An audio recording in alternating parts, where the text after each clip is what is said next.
Thomas's branch line is important, and so is Edward's. But their track and bridges are not so strong as those on the main line. So Topham Hatt does not allow the heavier main line engines like Gordon to run on them. But one day, the way Gordon was talking, you would have thought Sir Topham Hatt had given this order for quite another reason. "It's not fair," grumbled Gordon. "What isn't fair?" asked Edward. "Letting branch line diesels pull main line trains." "Never mind, Gordon. I'm sure Boko will let you pull his freight cars sometimes." Gordon spluttered. "I won't pull Boko's dirty cars. I won't run on branch lines." "Why not? It would be a nice change." "Sir Topham Hatt would never approve," huffed Gordon. "Branch lines are vulgar." Gordon puffed away. Edward chuckled and followed him to the station. Every evening, the two engines pull two fast trains from the station. Gordon always leaves first with an express for the main line. Edward follows 5 minutes later with his train for the branch line.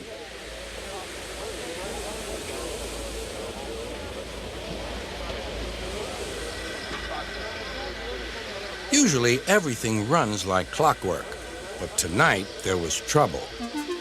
A lady in a green floppy hat was saying goodbye to a friend. It was nearly time for Gordon to start. The fireman looked back towards the conductor's van and saw something green waving. "Right away, mate." He thought the conductor had waved his flag. Gordon started, leaving luggage, his passengers, and the conductor all standing on the platform. Everyone was very surprised and cross.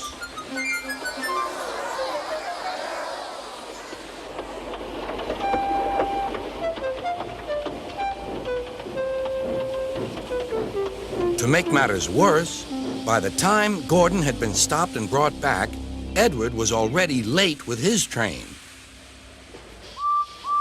So now he set off first. But the signalman at the junction wasn't told about the change. By mistake, he sent Edward along the main line.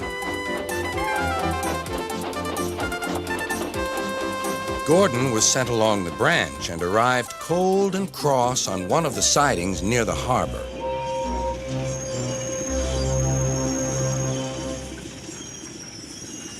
Next morning, Bill and Ben peeped into the yard. There were no cars for them, but they didn't mind that. Teasing Gordon would be much better fun. "What's that?" asked Bill. "Shh," whispered Ben. "It's Gordon." "It looks like Gordon, but it can't be. Gordon never comes on the branch lines. He thinks them vulgar." Gordon pretended he hadn't heard them. "If it isn't Gordon," said Ben, "it's just a pile of old iron, which we'd better take to the scrapyard." "No, Bill, this lot's useless for scrap. We'll take it to the harbor and dump it in the sea." Gordon was alarmed. "I am Gordon. Stop! Stop!" When Boko suddenly arrived, Gordon thought him the most beautiful sight he had ever seen. "Boko, my dear engine, save me!" Boko quickly sized up the situation and threatened to take away the cars he had brought for Bill and Ben. This made the twins behave at once. Gordon thought Boko was wonderful. "Those little demons, how do you do it?" "Ah, well," said Boko, "it's just a knack." Gordon still believes that Boko saved his life, but we know the twins were only teasing, don't we?